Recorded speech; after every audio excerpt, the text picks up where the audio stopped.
When Nikola Tesla designed his High-Frequency Active Auroral Research Program, HAARP, little did the man know it would be center stage to a lot of conspiracy theories, and we mean a lot. The list of disasters blamed on HAARP is long and wide-reaching. In 2006, a landslide that killed over 1,000 people in the Philippines was linked to HAARP, but that was not the only natural disaster to be linked to HAARP. In January 2010, a magnitude 7 earthquake struck Haiti, killing over 220,000 people. In fact, it seems 2010 was the year conspiracy theories surrounding HAARP peaked, as there were theories and accusations even from world leaders. President of Venezuela in 2010, Hugo Chavez, accused the USA of causing the Haiti earthquake due to their testing of a tectonic weapon which they intended to deploy against Iran.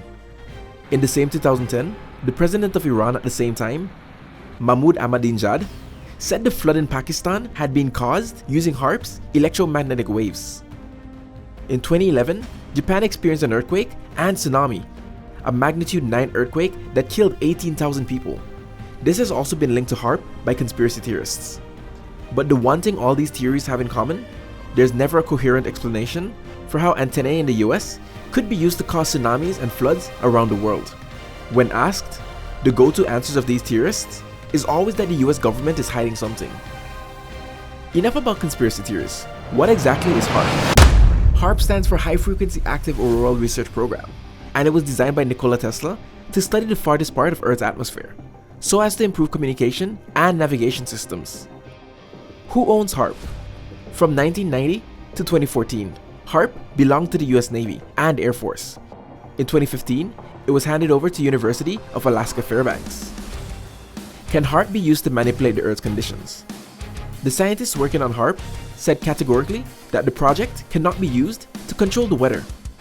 HAARP only interacts with the ionosphere, and our weather happens below that layer. Besides, if ionospheric storms caused by the sun do not affect our weather, then HAARP cannot. But this does not mean that artificial earthquakes are impossible. There are at least 2 ways that humans can cause earthquakes. Fracking, also known as hydraulic fracturing, is the first and is used to extract both oil and natural gas. Fracking produces wastewater that is poured into deep, underground wells, which can result in earthquakes. Nuclear explosions are the second technique to cause an earthquake. Nuclear bombs do not always result in earthquakes, and the quakes they do create are significantly less than the explosion itself. According to USGS, their range is only a few tens of kilometers. The mysterious inventor Nikola Tesla has apparently been connected to a rumored earthquake machine. According to some reports, Tesla constructed a steam-powered oscillator in the 1980s that was intended to vibrate at different frequencies. According to reports, the machine sent tremendous tremors through a New York building, leading nearby residents to fear an earthquake and panic. Tesla intended to utilize the device to convey power through ground vibrations. A strong enough machine, according to the brilliant designer, could even trigger earthquakes. The concept, however, never made it past the prototype stage. What does all of this have to do with Russia? Andrei Arashev, deputy director of the Strategic Culture Foundation, wrote in an article, "At the moment, climate weapons may be reaching their target capacity and may be used to provoke droughts, erase crops, and induce various anomalous phenomena in certain countries." This article quickly gained traction all over Russia. However, when interviewed via telephone, Andrei Arashev refused to back up his article. When pressed, he said he was only proposing a theory. First of all, I would like to say that what I wrote in that article, even the citations, does not in any way claim to be a final truth. It is, if you will, speculation. In other words, the definition of a hypothesis, Arashev said. In the article, Arashev voiced suspicions about HAARP, stating that its true aim is to create new weapons of mass destruction in order to destabilize environmental and agricultural systems in local countries. In his article, Arashev also mentioned the unmanned spacecraft X-37B, which the Pentagon launched in 2010. The Pentagon said X-37B is a prototype for a new kind of spacecraft that could possibly take people and tools to and from space stations. In his article, Arashev claims the spacecraft carries laser weaponry and could be important in the United States climate change arsenal.